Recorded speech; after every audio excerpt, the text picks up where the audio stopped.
وأما من خاف مقام ربه ونهى النفس عن الهوى فإن الجنة هي المأوى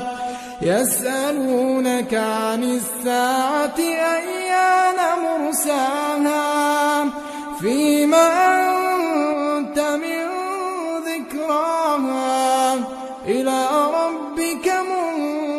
منتهاها إنما